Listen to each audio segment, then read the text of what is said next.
क्या नमस्कार, केबी न्यूज देख रहे हैं आप। केबी न्यूज खबर आपकी में आपका स्वागत है। खबर आजकल में बहुत सारी खबरों पर हम चर्चा करेंगे और सबसे पहले उन दो खबरों की बात करते हैं जो इस समय उत्तराखंड में या खासतौर पर पौड़ी गढ़वाल में चर्चा का विषय बनी हुई है।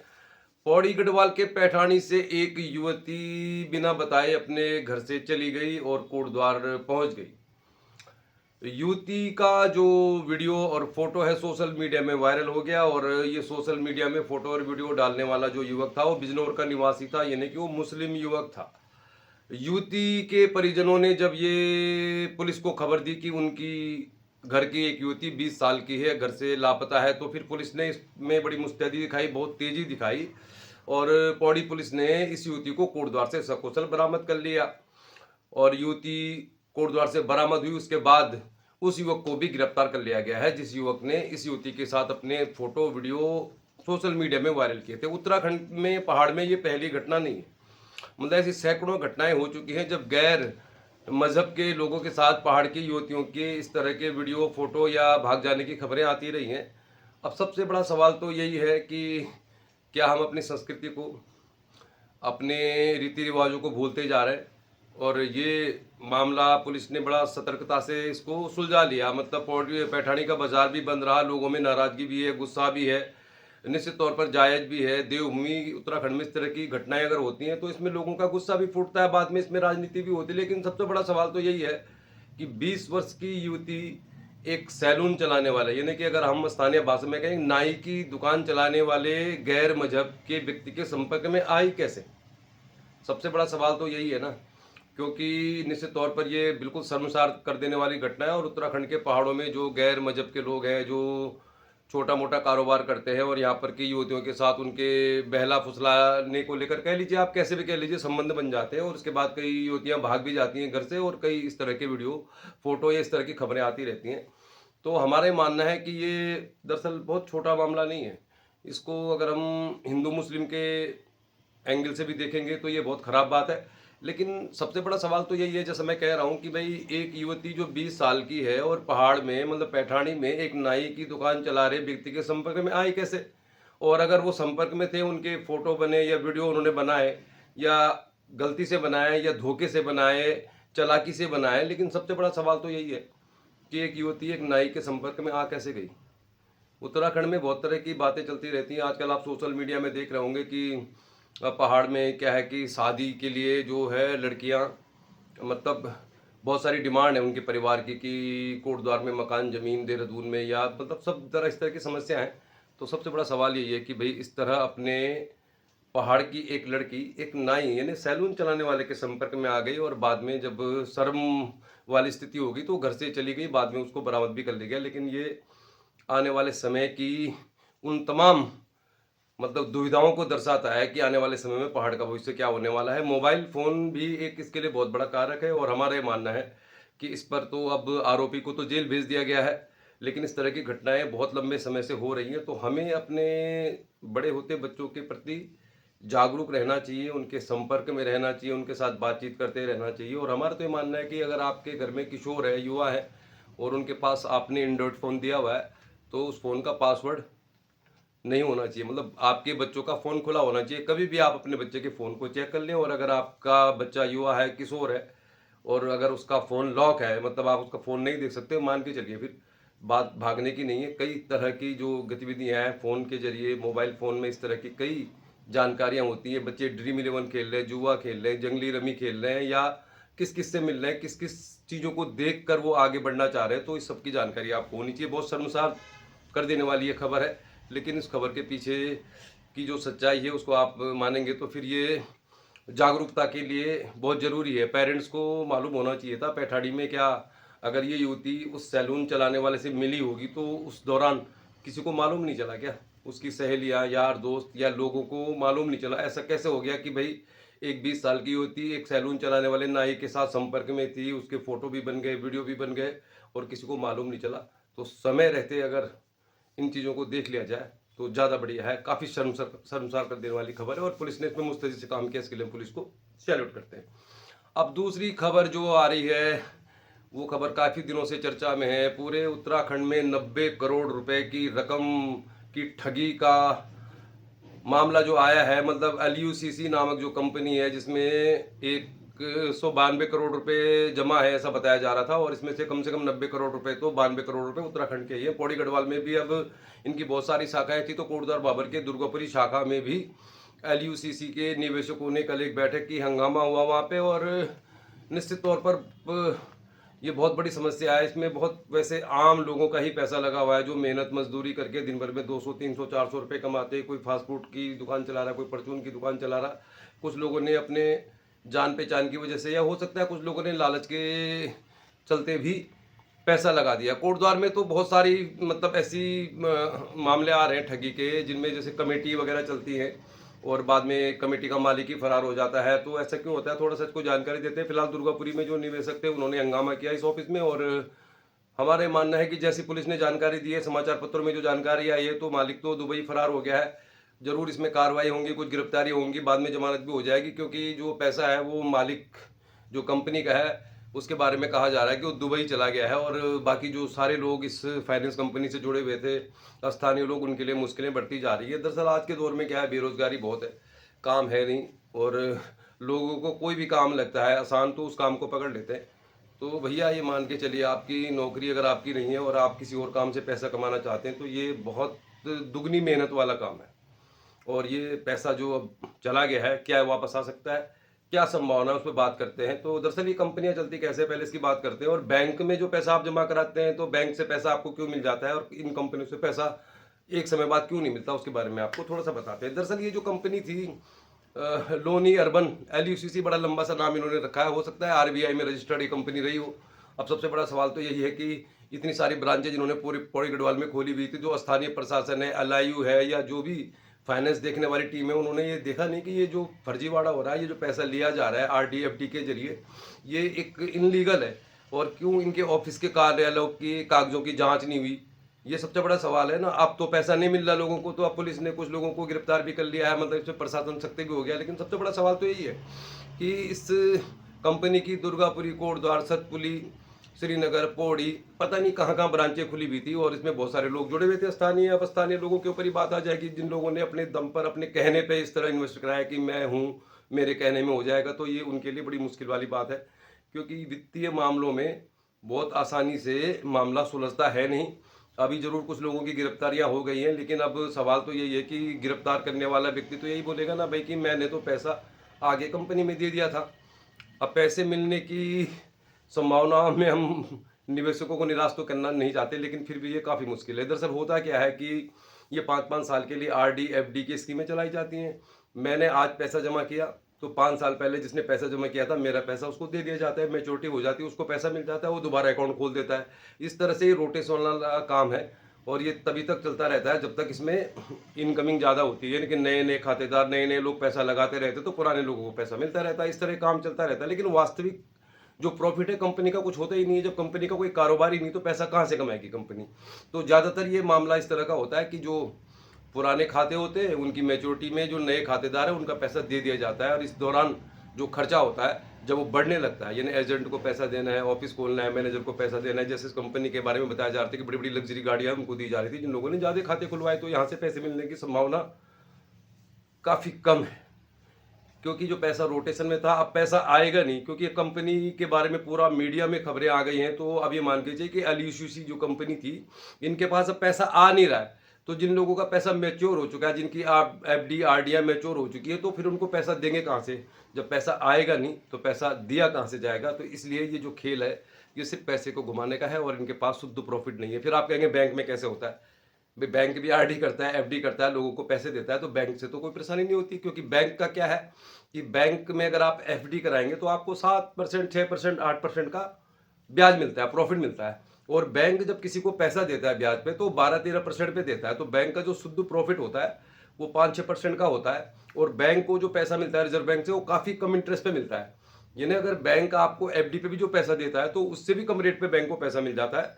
और बैंक जो पैसा आपसे लेता है लोन के रूप में, तो 12-13% लेता है। इसके अलावा बैंक अगर आपको कोई डाक भी भेज देगा, तो उसका भी पैसा लेता है। और आपने पैसा नहीं दिया, कोई मामला कोर्ट में चला गया, तो उसका भी पैसा बैंक ग्राहक से ही वसूल कर लेता है। और बैंक में क्या होता है कि अगर आपने 10 लाख रुपए का लोन ले लिया, सपोज दैट, और आपकी जो ईएमआई है, किस्त बन गई है, मोटा मोटा 18,000 की मान के चलिए आप 10 लाख के लोन पे। तो शुरुआत में जब आप पैसा जमा करते हैं 2-3 साल तक, अगर आपने बैंक से 10 लाख का लोन लिया और आपकी 18,000 रुपये की किस्त है, और कभी अगर आप बैंक में जाकर चेक करेंगे 6-7 किस्त जमा करने के बाद, तो अगर आपने 10 लाख का लोन लिया तो एक साल में आपने लगभग 1,80,000 रुपये बैंक को दे दिया है।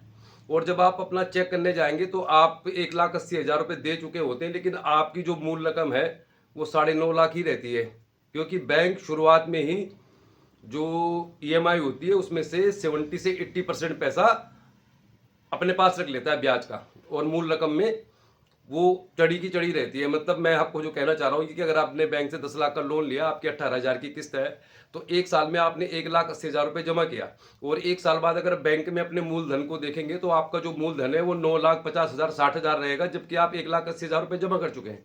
तो बैंक बिल्कुल सेफ चलता है, वो अपना प्रॉफिट यानी उस पैसे को जो आपसे लिया है उसने, उसको किसी और जगह लगा लेता है। तो बैंक एक परफेक्ट तरीके से काम करता है, आरबीआई की निगरानी में काम करता है, और इसकी मॉनिटरिंग भी होती रहती है।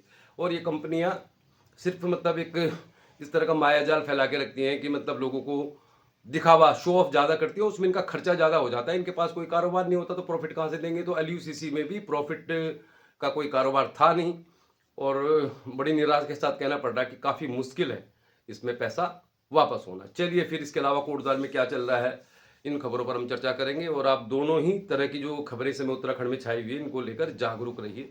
आपके घर में किशोर युवा बच्चे हैं तो उनके ऊपर निगरानी रखिए, उनसे बातचीत करते रहिए, उनकी जो दैनिक क्रियाकलाप है उस पर नज़र रखिए, क्योंकि आने वाले समय में इस तरह की घटना ना हो। इसी तरह आपका इन्वेस्टमेंट है तो आपके पास बहुत सारे ऑप्शन हैं। अब तो कोटद्वार की मैं बात करूँ तो कोटद्वार भाबर में कई बैंक्स हैं जो डेली मतलब कलेक्शन कर लेते हैं दुकानों से, और साल भर बाद आपको पैसा मिल जाता है, उसमें ब्याज कुछ नहीं मिलता। बहुत सारे ऐसी संस्थाएं हैं जो काफ़ी सालों से ईमानदारी से काम कर रही हैं। तो पैसा कहीं लगाए तो जान पहचान में न लगाएं। अब आप ने पैसा कहीं दे दिया, एलयूसीसी में दे दिया, किसी जानने वाले से दे दिया, तो अगर आप सोचिए कि आपसे उसने 1 लाख लिया, ऐसे उसने 50 लोगों से अगर 40-50 लाख रुपए का इन्वेस्टमेंट करा रखा है, तो पैसा वो खुद भी नहीं दे पाएगा। तो मुश्किल भरी है डगर एलयूसीसी में पैसा लगाने वालों की। चलिए फिर आगे बढ़ते हैं, खबर आजकल में आपको दिखाते हैं और कुछ खबरें। चलिए फिर आगे बढ़ते हैं, आपको हम खबर दिखाएंगे कुछ धर्म कर्म की, मनोरंजन की। तो कोटद्वार भाबर के मोहाकोट में रामलीला मंचन चल रहा है, जिसका वीडियो अक्सर आपको दिखाते रहता है, मगर बहुत सारे लोग हमसे कहते हैं यार आपका जो चैनल है आप इसमें क्या क्या दिखाते रहते हो। तो हमारा जो चैनल है खेल, राजनीति, मनोरंजन एवं सामाजिक सरोकारों का है। रोजाना हम आपको मालनपुर, कंडी मार्ग, कण्वाश्रम या पौड़ी गढ़वाल के नेताओं के हालत के बारे में क्या दिखाएंगे, क्योंकि जनता अगर जागरूक है तो सब कुछ ठीक हो जाता है, और जनता अगर जागरूक नहीं है तो फिर नेताओं को कोई फर्क नहीं पड़ता। क्योंकि उत्तराखंड में विधायकों की जो सैलरी है 4 लाख रुपए हो गई है पर महीने, तो इस हिसाब से आप लगाइए विधायकों को तो 5 साल में 2.5 करोड़ रुपए तनख्वाह मिल जाएगी। इस तनख्वाह को उनको लेने की कोई जरूरत नहीं है, क्योंकि एक विधायक को पूरे बहुत सारी सुविधाएं सरकार देती है, उसको गाड़ी देती है, किराया देती है, पर्सनल सेक्रेटरी देती है। तो भैया नेताओं के तो बल्ले बल्ले है, लेकिन नेताओं की जो चमचागिरी चापलूसी करते रहते हैं, और जो लोग पहाड़ को लेकर जागरूक नहीं, तो उनकी वजह से ही उत्तराखंड के नेता भी बिल्कुल बेफिक्र रहते हैं। उनको मालूम है कि लास्ट में वोट मिलेगा जातिवाद पे, क्षेत्रवाद पे, धर्म पे, तो फिर क्या जरूरत है काम करने की। तो चलिए फिर ये सब कुछ होता रहता है। उम्मीद कर रहे हैं कि एलयूसीसी जो कंपनी है मतलब लोनी अर्बन कंपनी, इससे पैसा मिलने की उम्मीद बहुत कम है। पैठानी की युवती जो सकुशल बरामद कर तो दी गई है, लेकिन क्या इस युवती के साथ आने वाले समय में किस तरह का व्यवहार होगा, कौन इसे शादी करेगा, ये सबसे बड़ा सवाल है। और ये खबर आपको कभी दिखाई भी नहीं देगी, सुनाई भी नहीं देगी, क्योंकि ज़्यादातर खबरों को प्रिंट मीडिया हो या यूट्यूबर हो तो चैनल को मतलब समझें या अखबार को चलाने के लिए खबरों को दिखा देते हैं। अब 20 साल की युवती पैठानी से कोटद्वार में मिल गई, उसका फोटो वीडियो वायरल हो गया। तो सबसे बड़ा सवाल तो यही है कि जो प्रदर्शन भी हो रहा है, बाजार बंद भी हो रहा है, और ये बिल्कुल शर्मसार खबर है, शर्मसार कर देने वाली खबर है। लेकिन सबसे बड़ा सवाल तो यही है कि फोटो वीडियो बनने से पहले जो संपर्क हुआ होगा तो उसकी जानकारी किसी को क्यों नहीं मिली, ये सबसे बड़ा सवाल है। और यही सवाल है लोनी अर्बन कंपनी को लेकर। ये कंपनी करोड़ों रुपए लेके, जैसा खबर आ रही है कि इसका मालिक दुबई फरार हो गया है। तो भैया इतने लंबे समय से सरकार की जांच एजेंसियां क्या कर रही थी, पुलिस क्या कर रहा था, प्रशासन क्या कर रहा था, और जो लोग जिनका पैसा इस कंपनी में लगा हुआ था शायद उनको 2-3 महीने से मैच्योरिटी नहीं मिली थी। तो भैया जनता जनार्दन है, जनता जागरूक है तभी कुछ होगा, वरना कुछ होने वाला नहीं है। खास तौर पर उत्तराखंड के पहाड़ियों में, और पहाड़ियों को सीधे सरल समझकर सब लोग ठग रहे हैं, फाइनेंस कंपनियां ठग रही है, नेता ठग रहे हैं, बाहर के लोग ठग रहे हैं। अंकिता भंडारी केस की सुनवाई कोटद्वार न्यायालय में चल रही है, आज भी तारीख थी, आज भी सुनवाई हुई और अंकिता भंडारी केस में अब लगभग सुनवाई लगभग फाइनल है, क्योंकि यमकेश्वर सर के विधायक रेणु बिष्ट को तो गवाही के लिए अभी तक बुलाया नहीं गया और उम्मीद भी नहीं लग रही कि उनको बुलाया जाएगा। निश्चित तौर पर पुलिस ने जो चार्जशीट तैयार की है, मतलब पुलिस की चार्जशीट पर ही कोर्ट में फैसला होना है। कोर्ट में कागज चलते हैं, कोर्ट में भावनाएं नहीं चलती है। अब आप अंकिता भंडारी केस में कोर्ट के बाहर कितना भी धरधर प्रदर्शन कर लो, उससे कोई फर्क पड़ने वाला नहीं है, क्योंकि कोर्ट में जो जज रीना नेगी है वो पुलिस की चार्जशीट में जो बयान दर्ज है, जो दस्तावेज है, उनके आधार पर फैसला करेंगे। उम्मीद कर रहे हैं अंकिता भंडारी केस में अंकिता भंडारी को कम से कम कोटद्वार न्यायालय से इंसाफ मिलेगा। इसकी सारी विस्तृत जानकारी हमारे चैनल में अवेलेबल है और जब भी हमें आने वाले समय में समय मिलेगा तो हम आपको इसकी पूरी विस्तृत जानकारी देंगे, क्योंकि मामला कोर्ट का है, कोर्ट में संवेदनशील होता है मामला। बहुत ज़्यादा हम आपको कह नहीं सकते, जानकारी हमारे पास सारी है, हमारी बातचीत होती रहती है सभी वकीलों से, और यहाँ तक कि जो आरोपी के वकील है अनुज पुंडीर, उनके साथ भी हमारी बहुत सारी बातचीत हुई है। लेकिन चूंकि ये मामला कोर्ट में है और कोर्ट का ही डिसीजन जब तक नहीं आता तो इस केस के बारे में हम ज़्यादा कह नहीं सकते। उम्मीद कर रहे हैं कि इस केस में अंकिता भंडारी को इंसाफ मिलेगा। वो बात अलग है कि वीआईपी का खुलासा नहीं हुआ है और वीआईपी का एंगल इस चार्जशीट में भी नहीं है, क्योंकि पुलिस की जो चार्जशीट है उस पर केस चल रहा है कोर्ट में और वहाँ पर वीआईपी वाली कोई बात नहीं है। ये बात जरूर है कि यमकेश्वर के विधायक रेणु बिष्ट के खिलाफ जेसीबी चालक ने बयान दिया था कि उनके कहने पर वनंतरा रिजोर्ट को तोड़ा गया। अब उनको गवाही के लिए नहीं बुलाया जा रहा है या उन पर आरोप तय नहीं किया जा रहा है, तो इसको लेकर हम कुछ कह नहीं सकते। हम जा रहे हैं कोटद्वार भाबर के महुआ कोर्ट के आशीर्वाद वेडिंग पॉइंट में रामलीला मंचन दिखाने। तो भैया चैनल को आप सब्सक्राइब करते रहिए और हम तो खबर आपको पूरी दिखा सकते हैं, यूक्रेन से लेकर अमेरिका तक की, लेकिन चैनल हमारा केबी न्यूज़ है तो कोटद्वार भाबर की खबरें हम ज़्यादा दिखाते हैं। उत्तराखंड पौड़ी गढ़वाल उत्तराखंड की खबर आपको दिखाते हैं। चलिए फिर चलते हैं कोटद्वार भाबर के महुआ कोर्ट में। रात के 9 बज गए हैं, आपको दिखाते हैं रामलीला के कुछ अंश और फिर कल आपको कुछ और खबर दिखाएंगे।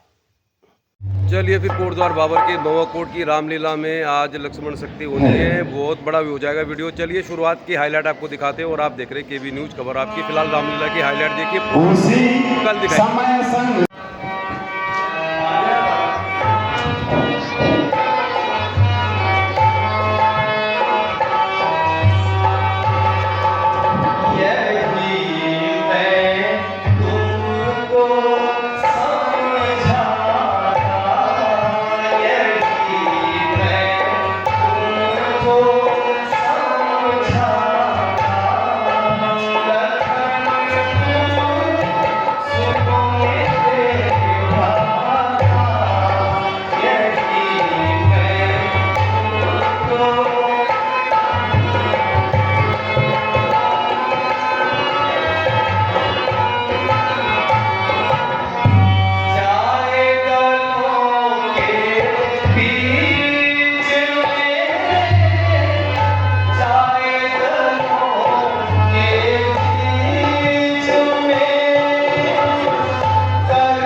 तो देखते रहिए केबी न्यूज़ खबर आपकी। खबर कोटद्वार पौड़ी गढ़वाल उत्तराखंड उत्तराखंडियत की। चैनल को सब्सक्राइब करें, शेयर करें। धन्यवाद।